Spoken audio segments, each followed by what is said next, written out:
নমস্কার বন্ধুরা, আর জি কুকিং চ্যানেলে আপনাদের সবাইকে স্বাগত। আজ নিয়ে হাজির হলাম সোয়াবিনের মুইঠা। আমি একটা গামলার মধ্যে দিয়ে দিলাম অল্প পরিমাণে লবণ আর এক বাটি গরম জল। এইখানে আমি 100 গ্রাম সোয়াবিন দিয়ে দিচ্ছি।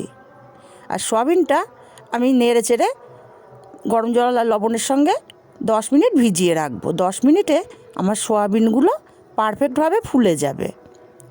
10 মিনিট পর সোয়াবিনগুলো আমি খুব ভালো করে ঠান্ডা জলে 4-5 বার ধুয়ে জল নিংড়ে নিয়েছি। এখন একটা মিক্সচার জার নিয়েছি, মিক্সচার জারে দিয়ে দেবো সোয়াবিনগুলো। আর সোয়াবিনগুলো খুব ভালো করে নিংড়ে নিতে হবে যাতে জল না থাকে, সেই দিকটা খেয়াল রাখতে হবে। সোয়াবিনগুলো আমি কিমা তৈরি করে নেব। আমি কিমা তৈরি করে নিয়েছি। দেখুন আমার কিমাগুলো একদম ঝরঝরে হয়েছে, যেহেতু আমার সোয়াবিনের জল ছিল না। জল থাকলে কিন্তু সোয়াবিনগুলো দলা পাকিয়ে যেত আর মুইঠাগুলো সুন্দর হতো না। এখন এখানে দিয়ে দেবো 1 চামচ আদা আর কাঁচা লঙ্কা বাটা, দেবো স্বাদ মতো লবণ, আর দিয়ে দিচ্ছি অল্প একটু হলুদ, অল্প একটু ঝাল লঙ্কার গুঁড়ো, আর দেবো অল্প পরিমাণে ধনে গুঁড়ো, অল্প পরিমাণে জিরে গুঁড়ো, আর অল্প একটুখানি গরম মশলার গুঁড়ো। যেহেতু আমি নিরামিষ করছি সেই জন্য পেঁয়াজ রসুন ব্যবহার করলাম না। আর দিয়ে দিলাম 2 চামচ বেসন। আমার সোয়াবিনের জল ছিল না, তাই এই 2 চামচ বেসনেই কিন্তু বাইন্ডিংটা খুব সুন্দরভাবে হয়ে যাবে। আপনাদের কিন্তু কম বেশিও লাগতে পারে, তবে খেয়াল রাখতে হবে বেসন বেশি দিলে তরকারিটা খেতে খুব ভালো লাগবে না। খুব ভালো করে মাখিয়ে নিয়ে এখান থেকে আমি কিছুটা পরিমাণে নেব আর মুইঠার শেপ দিয়ে নেব। হাত দিয়ে চেপে চেপে ঘুরিয়ে ঘুরিয়ে মুইঠাগুলো রেডি করে নেব। আমি আরও একটা করে দেখিয়ে দিচ্ছি। আমার মুইঠাগুলো কিন্তু বেশ বড় বড়ই হচ্ছে। আমি একইভাবে সব মুইঠাগুলো রেডি করে নেব। আমার 100 গ্রাম সোয়াবিনে 8টা মুইঠা তৈরি হয়েছে, বেশ বড় বড়। এবার কড়াইতে আমি তেল গরম বসিয়ে একটা মুইঠা দিয়ে দেখে নেব। যদি মুইঠাটা ভেঙে না যায় তাহলে পারফেক্টভাবে হয়েছে, আর যদি ভেঙে যায় তাহলে একটু বেসন দিয়ে আবার মাখিয়ে নিতে হবে। আমার মুইঠাটা কিন্তু একটু ভেঙে যায়নি বা খুলে যায়নি, পারফেক্টভাবে আমার মুইঠা মাখানো হয়েছে। আমি এটা তুলে নেব, নিয়ে বাকি মুইঠাগুলো ভেজে নেব। আপনারা বেসনের পরিবর্তে ময়দাও দিতে পারেন, কিন্তু ময়দা দিলে অতটা টেস্ট লাগে না, বেসন দিলে টেস্টটা ভালো আসে। আমি মুইঠাগুলো ভেজে নেব, কিন্তু সব মুইঠাগুলো আমি একসাথে দেব না। আর দিয়েই মাত্র মুইঠাগুলো উল্টানো যাবে না, 1 পিঠ হলে তারপরে উল্টে দিতে হবে।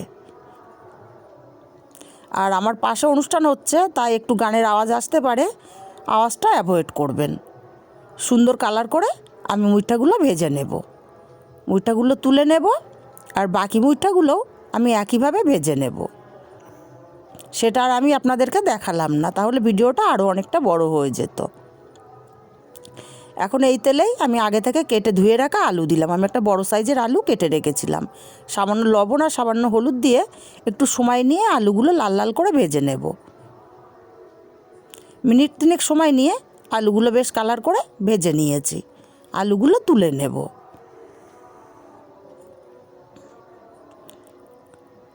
নিরামিষ দিনে এইভাবে সোয়াবিন রান্না করলে কিন্তু সবাই চেটে পুটে খাবে।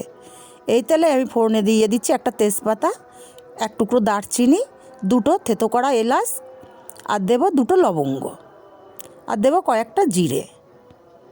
ফোড়নটা কয়েক সেকেন্ড ভেজে নেব।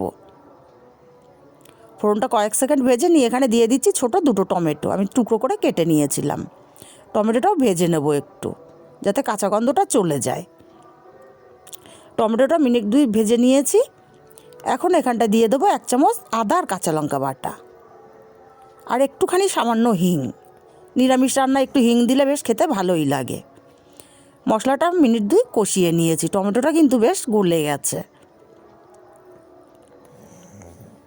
এবার এখানটা দিয়ে দিলাম একটু জল, গুঁড়ো মশলা অ্যাড করব, তাই দিয়ে দিচ্ছি হলুদ গুঁড়ো, ধনে গুঁড়ো, জিরে গুঁড়ো, আর দেবো একটু ঝাল লঙ্কার গুঁড়ো, আর দিয়ে দেবো শেষে সামান্য একটু কাশ্মীরি লঙ্কার গুঁড়ো, এটা কালারের জন্য, আর দিয়ে দেবো কয়েক দানা চিনি, আর স্বাদ মতো লবণ।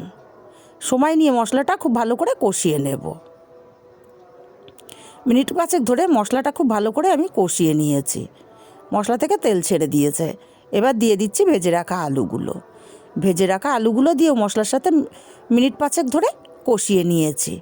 সুন্দর মতো আলুগুলো কষানো হয়েছে, আলুটা অনেকটাই সেদ্ধ হয়ে গেছে। এখন আমি এখানে পরিমাণ মতো জল দিয়ে দিচ্ছি।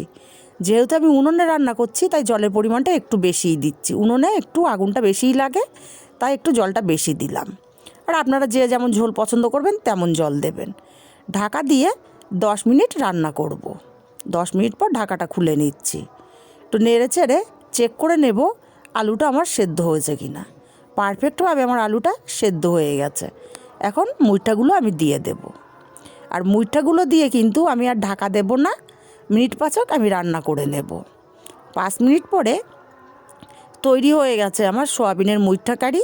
আমি একটু নেড়ে চেড়ে দিলাম, দিয়ে এখানটায় অল্প একটু ঘি দিয়ে দিচ্ছি আর সামান্য একটু গরম মশলার গুঁড়ো দিয়ে দেব। ভালো করে আমি নেড়ে চেড়ে মিশিয়ে নেব। মিশিয়ে আমি ঢাকা দিয়ে রাখবো 5 মিনিট উনুনের ওপর থেকে কড়াটা নামিয়ে, যাতে ঘি আর গরম মশলার গন্ধটা মুইঠার মধ্যে সম্পূর্ণভাবে ঢুকে যেতে পারে।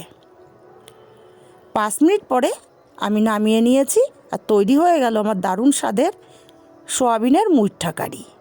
যদি আমার রেসিপিগুলো আপনাদের ভালো লেগে থাকে তাহলে অবশ্যই আমার চ্যানেলটি সাবস্ক্রাইব করে আমার পাশে থাকবেন। আর একটি লাইক কমেন্ট করতে ভুলবেন না। কাছের আত্মীয় স্বজন বন্ধুবান্ধবদের কাছে শেয়ার করতে ভুলবেন না।